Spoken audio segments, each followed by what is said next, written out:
हम छोड़ देंगे स्टॉक और अगर ईटीडी जमा नहीं करेंगे तो प्रतिदिन 1% की पेनल्टी लगती है, जो बहुत ज्यादा है। करने पे आते हैं तो वो अचीव नहीं हो पा रहा है।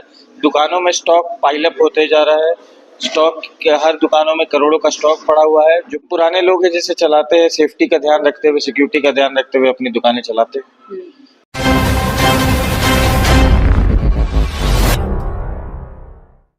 नमस्कार, मैं वंदना और आप देख रहे हैं न्यूज़ रांची मेल। इस वक्त हमारे साथ खास बातचीत के लिए मौजूद है अनुराग जी, जो कि आज उन्होंने प्रेस वार्ता रखा था। शराब में हो रही कुछ बेचने को लेकर कुछ परेशानियां हो रही है, इनसे हम जुड़ेंगे, बात करेंगे, जानेंगे कि आखिर क्या मेन मुद्दा है जिसके कारण आज प्रेस वार्ता रखनी पड़ी। हम सीधा इनसे बात करेंगे।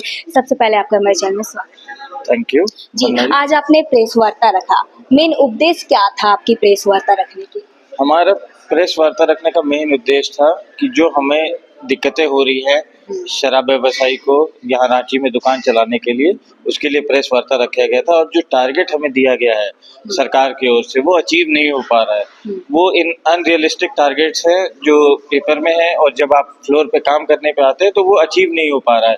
दुकानों में स्टॉक पाइलअप होते जा रहा है।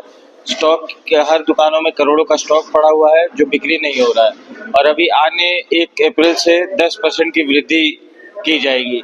वही मांग को लेके हमारे था कि ये 10% की वृद्धि ना की जाए, सो दैट कि हम लोग सर्वाइव नहीं कर पाएंगे अगर ये 10% की वृद्धि जी, अगर बात करें टारगेट की, तो क्या कुछ आप लोग को टारगेट दिया गया है जो नहीं हो पा रहा है और आप लोग को दिक्कत हो रहा है?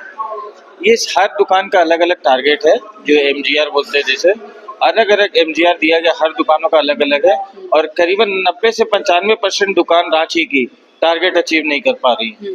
और 25 तारीख को जो ईटीडी जो हमें जो शुल्क जमा करना होता है, वो भी बहुत सारी दुकानें नेगेटिव लिस्ट में जो जमा नहीं कर पाई।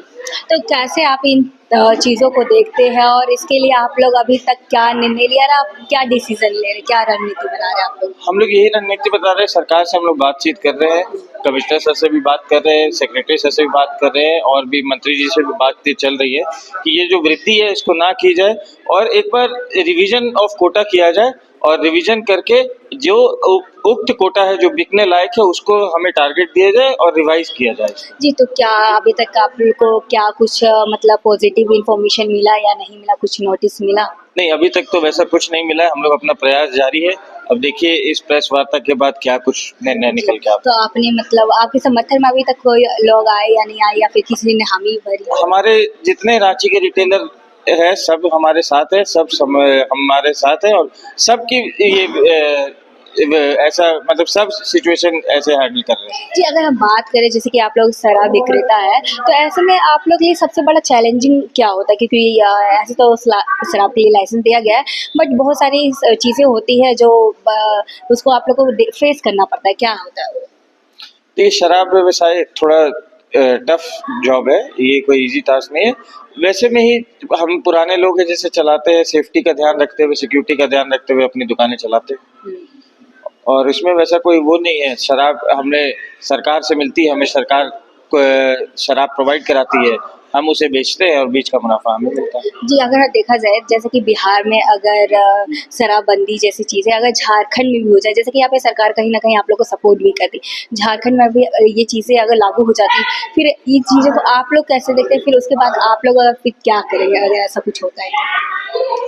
अगर शराब बंदी होगी, सबके लिए होगी, पूरे झारखंड स्टेट के लिए होगी। देखिए इससे बहुत बड़ा रेवेन्यू लॉस होगा सरकार को। और ये अब मतलब ये कोई अब बिहार में भी उल्टा वो खोलने का नोटिफिकेशन देख रहे हैं न्यूज में कि डेली वो लोग खोलने ही जा रहे हैं। तो शराबबंदी एक मेरे हिसाब से तो कोई एक पॉजिटिव आउटकम नहीं है, लेकिन अगर बंदी होगी तो फिर दूसरा व्यवसाय की ओर जाएंगे। जी, अगर ये टारगेट की अगर बात करें जिसके लिए आपने प्रेस वार्ता रखा है, तो इसमें आपको कितना लॉस हो जा रहा है या फिर क्या हो रहा है?